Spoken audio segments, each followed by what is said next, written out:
asalaamaaleykum yéen ñi nga xamante ne yéen a saxoo à chaque fois di ñu suivre suñu vidéo yi ñu leen di defal à travers YouTube di leen expliquer lépp lu ëmb Code One tey damaa ñëw si beneen facette muy bëgg leen defal interview ginnaaw bi nga leen di saxoo à chaque fois di leen expliquer Code One tey damaa ñëw pour indil leen beneen facette muy lan dem seeti ñi nga xamante ne ñoo ngi siy tedd te ñoo ngi siy jëriñoo ma fas yéene jël ki nga xamante ne tey bu Code One demee ba siiw Sénégal mbaa mu am fi benn ampleur bi c'est grâce à lui tey moom moo ñëw dimbale ay doomu Sénégal ñoo xamante ne fii la ñu yeewoo si réew mi dimbale leen ba tey ñu mën a am seen indépendance financière kooku la ñuy fas yéene tey seet yi yéeg si kaw on est ici à sa maison fa la ñu war a dem xool ba xam ndax dinañ taataan ay mbir ngir jox leen ko ngir ngeen gën a mën a xam ne Code One du ay caaxaan du ay faux c'est du réel impossible is nothing acca la ñu dem.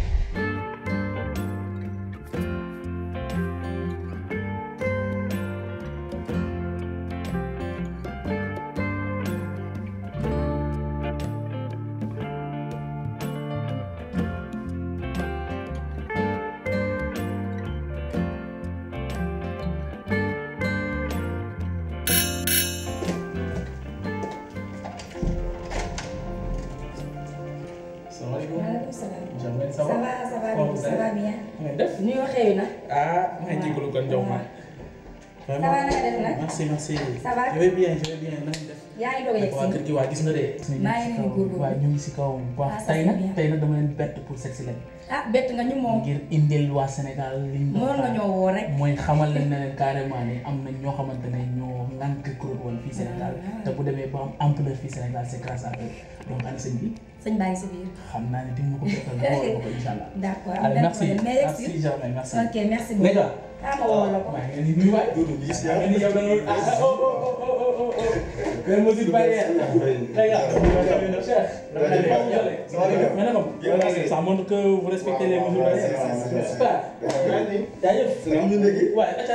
Voilà comme ni ma leen ko waxee woon suuf à chaque fois dinañ ñëw jéem a innover si li nga xamante ne si loolu lañ nekk à chaque fois di leen indil ay mbir yu gën a exceptionnel waxoon naa leen sànq ne leen dañuy changer aspect indi tey li nga xamante ne mooy interview ak kan kooku di ngeen ko xam léegi du ma leen ko waxagum donc c'est un gars il est pétri de talent non seulement il a la connaissance de ce qu'on appelle le système de Code One donc kooku laa leen indil tey muy monsieur Henri Rancourt muy koo xamante ne dimbale na ay sénégalais race bu ne Joola Pël Séeréer si li nga xamante ne mooy business bi dimbale leen ba ñu am seen indépendance financière comme ni ngeen ko gisee gars yi ni ñu fi toogee yëpp kon na ngeen ma xaar léegi si vidéo yi on continue.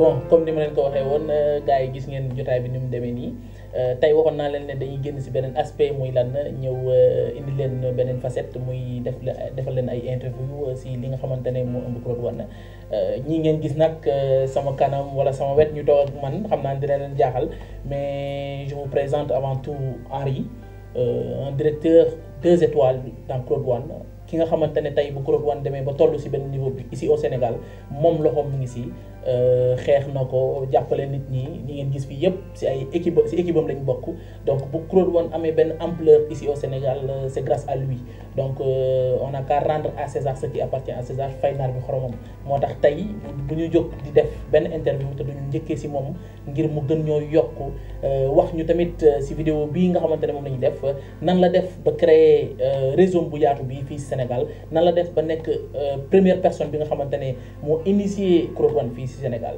étant vu que vous êtes un directeur 2 étoiles dans Code One comment devrais-je vous nous présenter la personnalité de Henri? C'est difficile de parler de soi, hein. Effectivement. Bref, Germaine est la mieux placée, mais je peux répondre sur certains points. Je suis arrivé au Sénégal en 2012. En 2012. Mon premier séjour au Sénégal, c'était en 2012, et c'était à Niary-Tally. Et lorsque je suis arrivé à l'aéroport, les gens m'ont demandé vous allez où? Je dis Niary-Tally, mais ils m'ont fait répéter 3 fois. Niary-Tally. C'était à Niary-Tally. Ok. Et j'ai vécu 20 jours à Niary-Tally, Ok. où j'ai découvert le Sénégal à partir de Niary-Tally. Je ne l'ai pas découvert comme un touriste découvre le Sénégal, Effectivement. mais comme toute personne arrivant dans un pays étranger devrait Effectivement. découvrir, c'est-à-dire dans la partie la plus ignorée Effectivement. d'un pays, c'est-à-dire là où il n'y a pas d'argent, Effectivement. là où il n'y a rien. Et c'est là où j'ai commencé, c'est Niary-Tally. Ok. Bon, aujourd'hui, on voit que vous êtes dans Code One et vous faites partie des top leaders de Code One.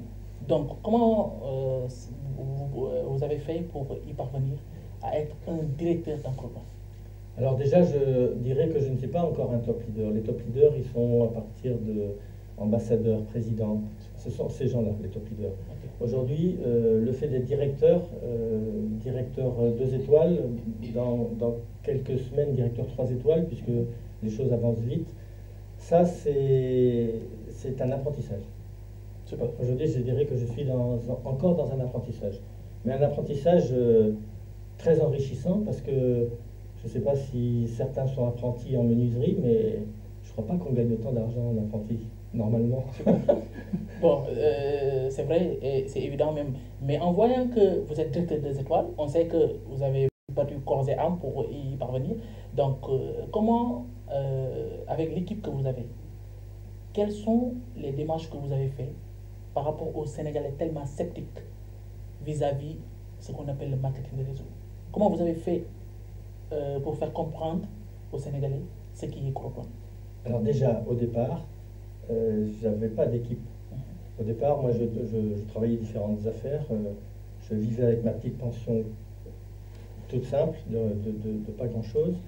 Et à un moment donné, un grand ami à moi, quelqu'un que je connais depuis plus de 20 ans, m'a appelé de France en me disant « Henri, regarde Crodoine ». Alors, il m'a envoyé des vidéos. Il m'a très peu parlé. Hein. J'ai décidé de m'inscrire parce que je le connaissais. Et pendant, je ne vous mens pas, hein, pendant 3 mois, j'ai étudié.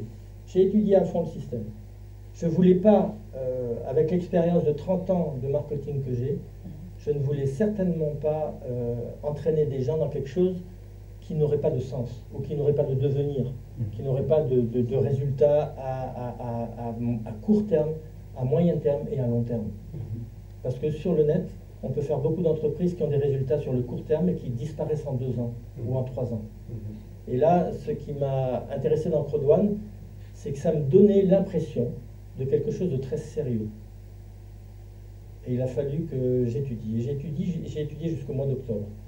Bon, j'ai inscrit 2 personnes rapidement dès le mois d'août. J'ai inscrit 2 personnes et je leur ai dit on fait rien. On s'inscrit juste. On regarde. Et moi, je vais prendre tout mon talent de... Comment je vais dire ça? Moi, je suis un pionnier. Effectivement. Donc moi, j'aime aller chercher. J'aime pas qu'on me dise. J'aime bien aller voir par moi-même. Super. Et pour répondre à la question, comment faire par rapport au scepticisme des Sénégalais, je vais vous dire quelque chose d'un peu... Je veux dire, je m'en fous. Je ne cherche pas à convaincre quelqu'un.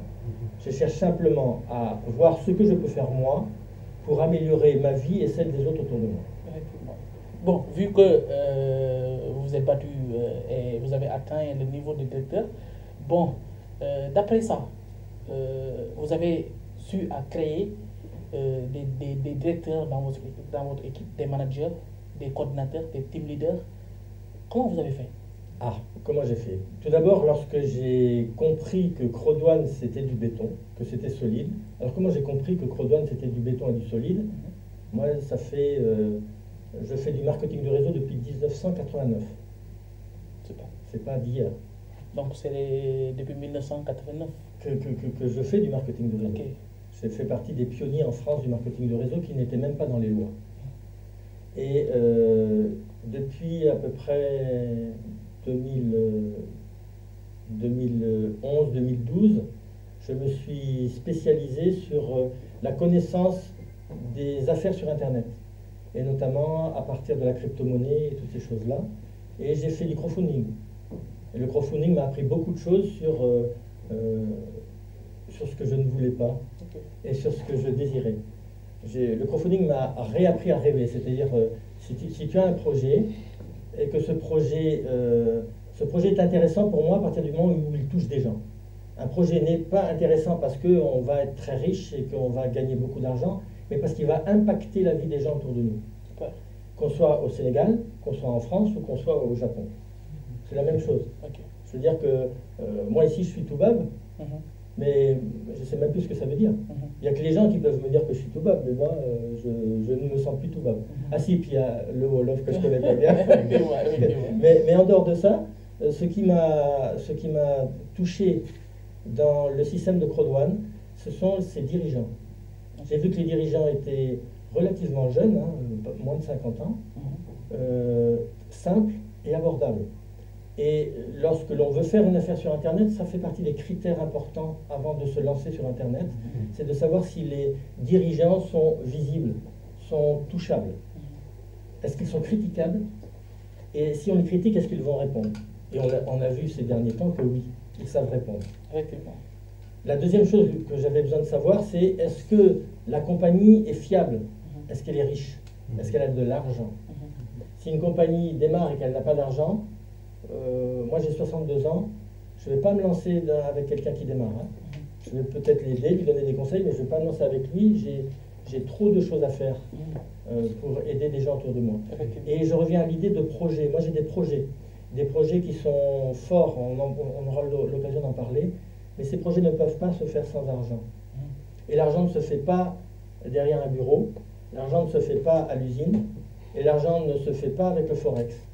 L'argent se fait avec l'actif numérique, se fait sur Internet. Il faut donc trouver la compagnie qui va pouvoir nous amener la compétence nécessaire, qui va pouvoir nous amener l'assistance nécessaire et qui va pouvoir en temps réel nous amener l'argent nécessaire. Je dis bien en temps réel. Et Crodouane rassemble tout ça. Vous allez découvrir dans Crodouane, si vous êtes un petit peu curieux, que vous avez besoin de personne en particulier pour devenir directeur. Effectivement. Moi j'étais seul ici au Sénégal. J'ai découvert que j'étais la 144 millième personne à démarrer Crodouane.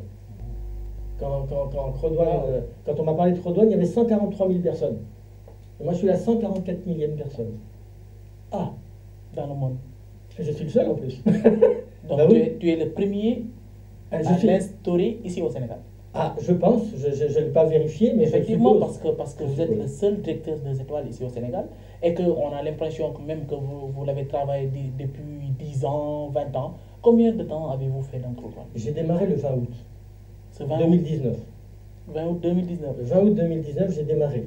Je me suis inscrit, je n'ai pas démarré. Je me suis inscrit et j'ai appris.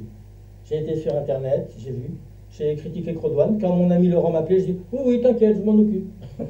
Mais je ne faisais que regarder et je comparais. En ce moment, j'étais en train de travailler sur des projets avec une ONG. Et voilà, moi, quand je fais quelque chose, je me focalise.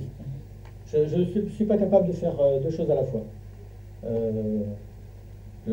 Lorsque j'ai rencontré Germaine, il n'était pas question que je puisse rencontrer d'autres femmes. Effectivement. Voilà, on se focalise et on fait notre vie sur quelque chose de solide, de sérieux. Dans notre vie de chrétien, puisque je suis chrétien. Aujourd'hui, on fête la Pentecôte. Moi, il y a un évangile qui me plaît, c'est construire ta maison sur le roc, parce que les vents sont passés, la pluie est tombée, mais toi, tu es toujours là.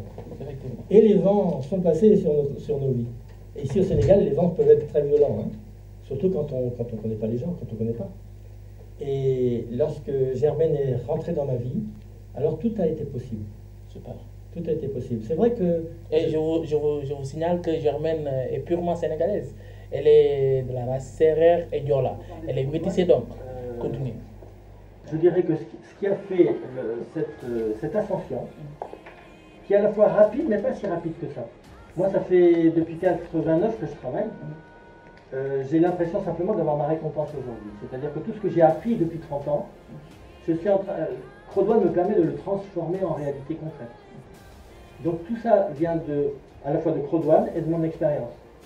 Mais ça vient aussi de la simplicité de Crodouane. Crodouane, c'est simple et duplicable. Parfois, je regarde des vidéos sur YouTube et je découvre des gens et je découvre des choses qui paraissent compliquées, quoi. Et on dirait que, je dirais, c'est peut-être une caractéristique ici, c'est qu'on aime les choses compliquées. Moi, j'aime les choses simples. Et comme j'aime les choses simples, j'arrive à les rendre simples. Et souvent, on me dit, mais oui, mais tu es devenu directeur des étoiles, ça a dû être un travail terrible. Non, ça n'a pas été un travail terrible. Je crois que depuis que je suis en âge de travailler, c'est la chose la plus cool que j'ai jamais rencontrée. La chose la plus vraie que j'ai jamais rencontrée. Et la chose la plus riche que j'ai jamais rencontrée. C'est une affaire extrêmement noble. Super. Elle est noble pourquoi? Parce qu'elle va chercher les gens dans ce qu'ils sont et les mettre en face d'eux-mêmes. Et ça veut dire que si vous êtes depuis le mois d'août dans Crodouane et que vous n'êtes pas directeur des étoiles, ne vous en prenez qu'à vous. Ça n'a rien à voir avec Crodouane. Dans Crodouane, il faut comprendre des choses, il y a des techniques à comprendre. il y a une rationalisation à faire. Beaucoup de gens ont fait du marketing de réseau ici au Sénégal et ne peuvent pas comprendre Crodone parce qu'ils restent dans l'esprit marketing de réseau. Bon, effectivement, je vais vous arrêter sur ça. Quelle est la différence entre les différentes entreprises de marketing qui sont ici au Sénégal et Crodone? Ben, c'est que déjà, Crodone n'est pas une entreprise de marketing de réseau. Super. Crodone est une entreprise de marketing sur le net. Ok. Le rôle de Crodone, c'est de mettre en relation des entreprises avec des clients. Et l'idée géniale et généreuse de Crodone, c'est de faire de ses clients ses partenaires. Ok. Et vous savez pourquoi? C'est important. Parce que dans le monde d'aujourd'hui, il n'y a pas une entreprise qui n'a pas besoin de clients. Et si on traite son client comme sa bonne, alors on va le perdre.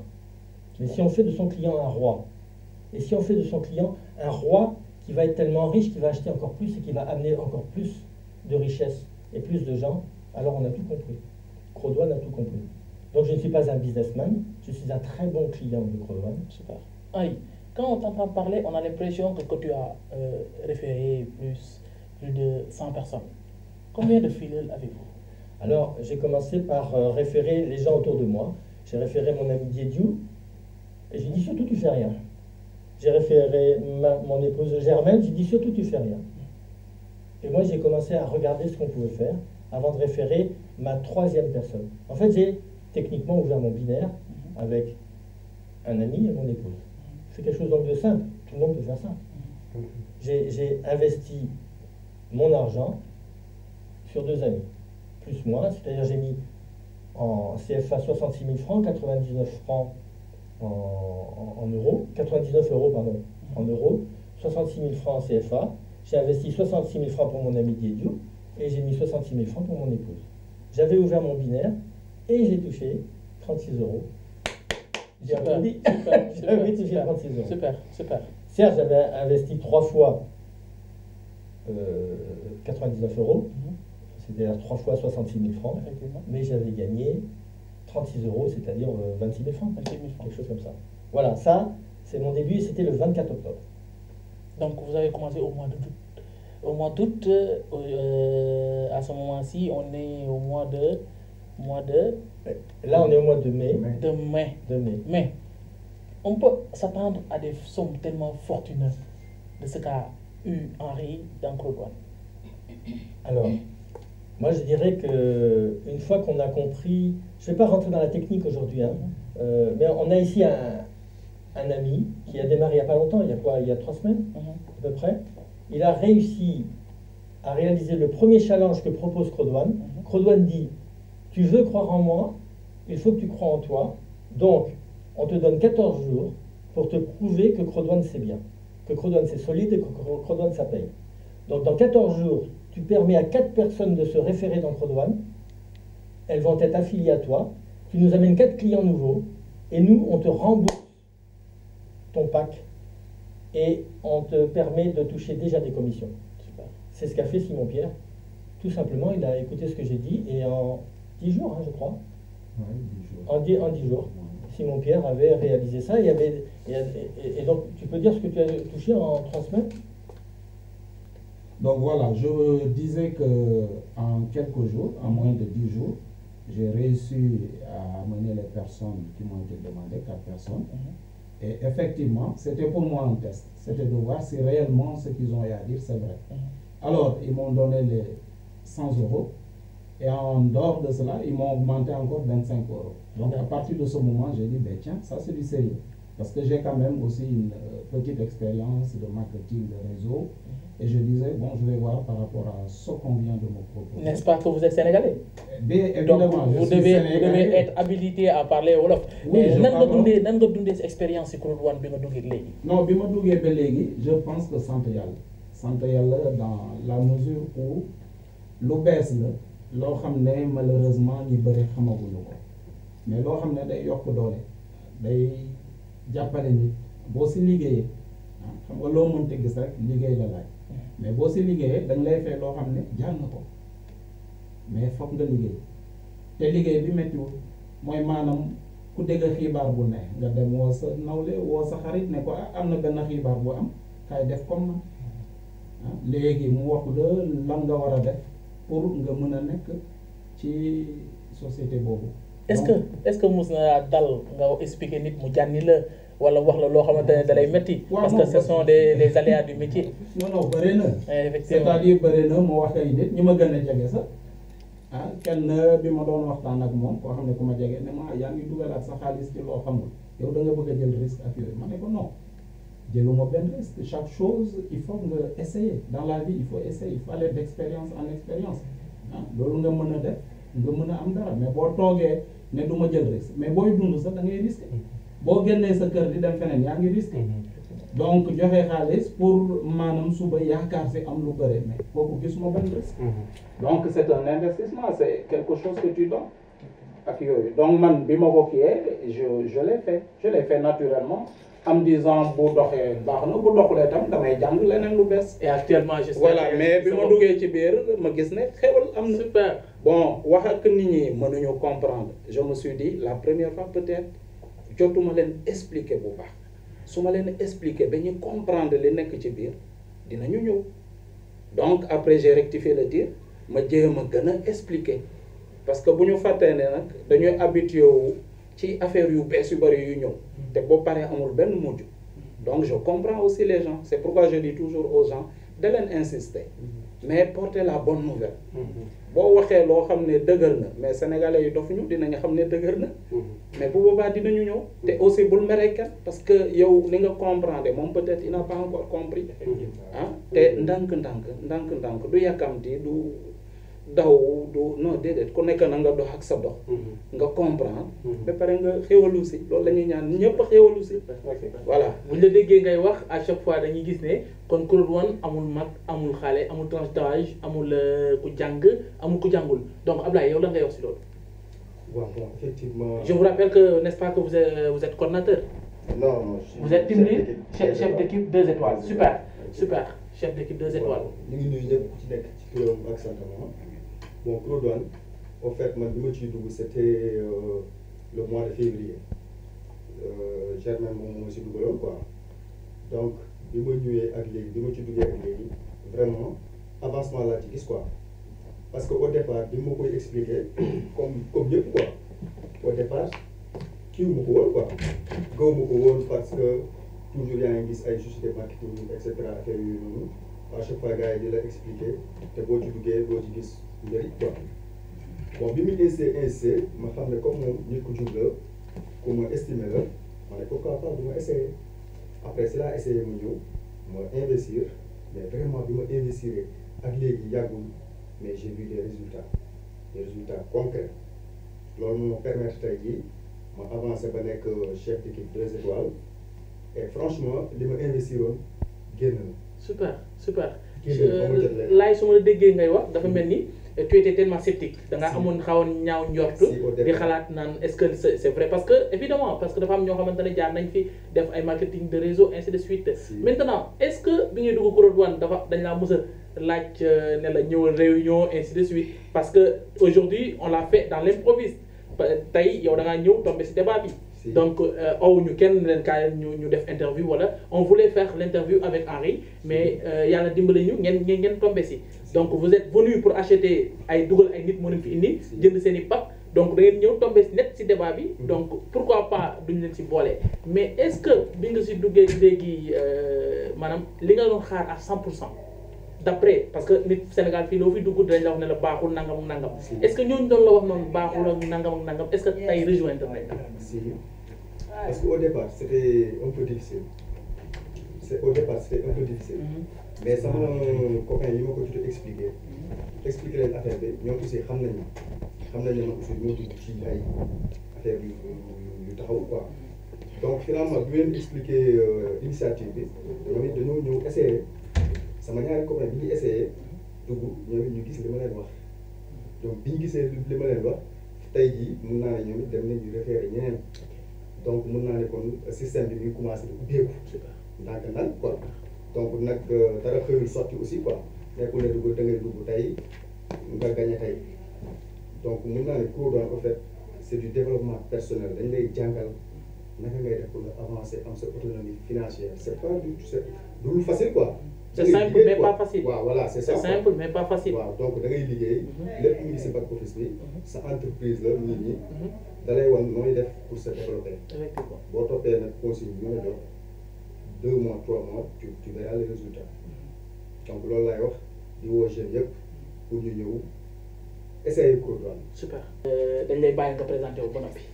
ok man maa ngi tudd Mouloudou Niang Cheikh moom moo recruté ci Corodone c'était le mois de décembre le 14 décembre mais si le 14 décembre bon je n'ai pas bien compris le business mais Cheikh moom xamante ne moom à 100% au même bout quoi mais la suite bu ma ñëwaat il faut nga dem Touba Corodone bon Henri la gis téléphone après ñu lay rond-point G2 rond-point G2 après ñu ànd taxaw discuter jéem a quelque toog après taw gis nañ indi ay weer après maa expliqué le business mais dès l'instant que Henri wax ne tu peux gagner de l'argent sans rien faire le mot sans rien faire ah je dis ok demain je vais démarrer le lendemain laa ñëw sama xaalis démarrer naa 1 mois 2 mois parce que gisuma ça on parle juste téléphone mais la suite bi ma démarré macha allah après ça me reste 10 jours yoo xam ni liggéeyuma mais dans les 10 jours maa ngi gis sama bourse français liggéey.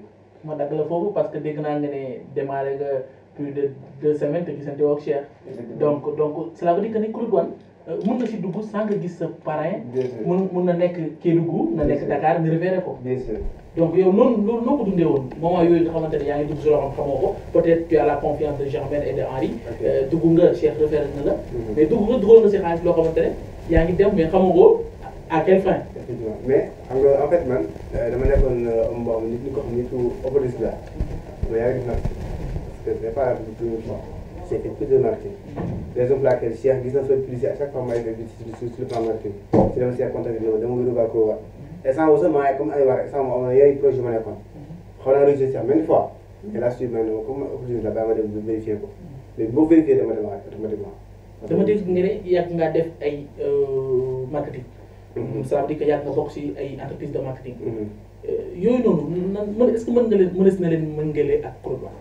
non sur le plan c'est un peu difficile parce que li ma ne c'est un peu difficile mooy marketing yooyu sont des produits sont des marques yoo xam ne vente la. ay jaay la quoi. jënd ay produits dem jaay effectivement jëndi jaay wala nga indi nit mu jënd dem jaay nga am mais Corodone je n'ai jamais vu parce que tam je n'ai jamais vu mooy business boo xam ci j'ai fait presque mën naa ne 4 mois 5 mois te mën naa ne li mooy waree xaaj bi lu bëri en dara parce que mën naa ne réalisé ndax booy àggee niveau directeur si nga xam ne carrément valeur Corodone au niveau directeur si nga xam ne carrément valeur. et actuellement vous êtes manager. donc mun nañ ne d'ici peu de temps dañ ko doon. oui je suis manager presque 2 étoiles. donc bientôt manager 3 étoiles mais à partir de manager 1 étoile jusqu'à directeur si nga xam ne carrément business Corodone da ngay toog carrément xam ne lii c'est pas. Super. Non, super. On voit que il est joyeux. Content carrément si li nga xamante ne mais c'est un réel plaisir de pouvoir accueillir notre top ou bien notre leader Mara qui est un directeur 1 étoile comme Henri. C'est un poulet à Henri pour yéen ñi may seetaan Sénégalais yi ki nga xamante ne moom laay waaj a dugal nii xam ne lépp lu mu doon tey c'est grâce à ce monsieur là. moom amaana ne fii la dëkk Sénégal Henri fii la dëkk Sénégal amaana ne démbam bu leen ko waxoon di ngeen xaw a jaaxle sax waaye tey bu demee ba di sant yàlla ba léppam di dox c'est grâce à ce monsieur là. donc moom bu leen ko waxee bu leen ko waxul yëpp moom xam na te gars yi nga xamante ne ñoo nekk si entreprise bi comprendre nañ ni mu demee donc c'est un réel plaisir ñuy gis ku mel ni Mara. Mara ñoo ngi amaat contenté à chaque fois di la gis si li nga xamante ne mooy vidéo yi ngay def sur YouTube bi nga nekk koo xamante ne un jeune mën nañ ne amagoo 40 ans est-ce que 30 ans yi sax mat na. donc 21 ans et qui est devenu actuellement directeur 1 étoile dans Corodone nan nga ko dundee Mara.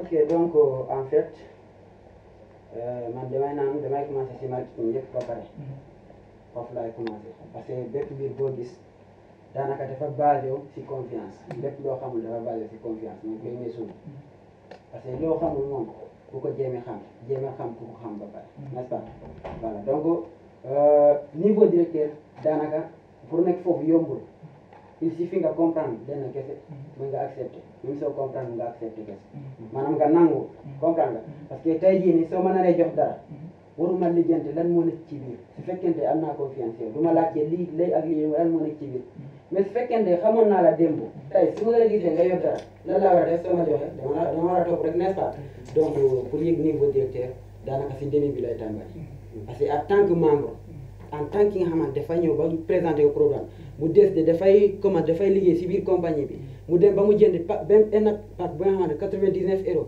lan nga war a def da nga war a faire sa 4 personnes au début mais soo xasee ba 14 jours yi jàll defoo loolu daanaka yaa ngi si biir système bi mais gëmoo ko à 100%. parce que man soo ma naree bon comment dirais-je nekkoon naa dama ko mais ki nga xamante ne fii laa nekk donc damaa ñëw rek ñu ne ma lii soo ko defee léegi nga gis ko léegi parce que ñaar moo fa am soo amul confiance ku lay woon peut-être di nga am confiance ci compagnie bi parce que ñaari moo fa am yow soo fexee ba nga référé sa carte doo jotal sa investissement da nga koy jotal rapidement n'est-ce pas mais lan moo ko waral parce que donc comment dirais-je sa engagement kese sa engagement personnel la quoi du nekk engagement keneen wala keneen ak keneen ainsi de suite parce que par rapport ak engagement boobu sax laa bëgg ñëw parce que bu ñu la déggee ngay wax dañ naan est-ce que Mara bi muy dugg Code One il s'attendait à ça est-ce que xaaroon nga tey ñu ne Mara un directeur un étoile non dans Code One tu t'attendais à ça donc oui may démarré donc bi may démarré décidé woon naa yëg bu gën a kawe foofu mais de toutes les façons donc damaa décidé fépp si nga xamante ne sama leader yegg na fa dinaa fa yegg parce que xam naa donc à chaque fois moom def na man tamit fu mu jaar ba mu def man tamit mun naa jaar fu def xam naa nag peut-être dina am différence tuuti parce que terrain bi yombul ok terrain bi da ngay ñëw nga présenté kii moom la du def mais soo ko wanee man damaa yor sama téléphone dama ñëw ma fekk si la su ma la wanee application bi ma présenté la su la arrangé wul dinaa la bàyyi foofu peut-être suba dina la arrangé parce que dinaa la wax suba dinaa fa jaaraat aussi mais su ma jaaraatee suba peut-être ki ma présenté moom moo lay présenté waat wala peut-être yow da nga may wari fi ma nekk après nga ñëw fekk ma foofu nga démarré parce que donc système bi am na ñu nga xamante dañ leen di présenté ñu ne man donc góob ma business bi am na ñoo dañu naan aw ma xaalis dafa fekk yor nañu xaalis dañuy dute am na ñoo xam ne yor nañu xaalis mais dañu naan est-ce que lii woor na ok même si wóorul entre bi daf la tegal 5 plans bonus différence 5 plans bonus différence loolu pour la pour la gom système bi à 100% mais noo war a def ba nga gom ko leen na kese la yow soo ñëwee xam nga rôle bi nga war a def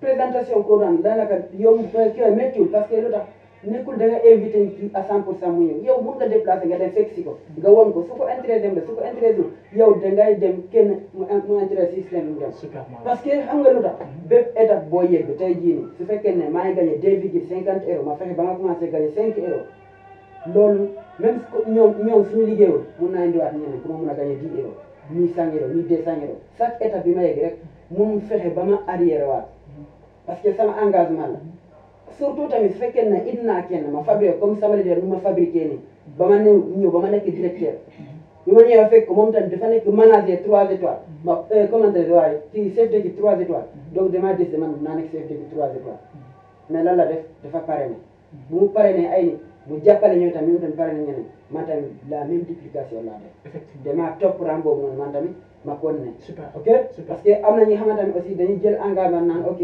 comme que business bi nit ñi wóoluñu ma nit ñi wóolu la donc nit ñi su la wóolu yow da nga war a xoolaat bu baax parce que da ngaa nekk si marketing bi nga xamante ne aussi c' est full bi yow yaa koy indi man maa koy indi kan moo koy indi monde bi yëpp moo koy indi n' est ce pas voilà donc niveau directeur yombul mais l' essentiellement confiance moo si ëpp solo super donc Mara tey bu ñu demee ba naan Mara ñëpp xam Mara si ay vidéo prometteur yi muy def vidéo de conviction yi muy def vidéo yi muy def pour ñaax ñi nga xamante ne ñoo bëgg dugg Code One tey Mara mën nañ est-ce que mën nañ xam li Mara ñam si Code One ba tax muy def ay vidéo di wax ak gars yi ainsi de suite.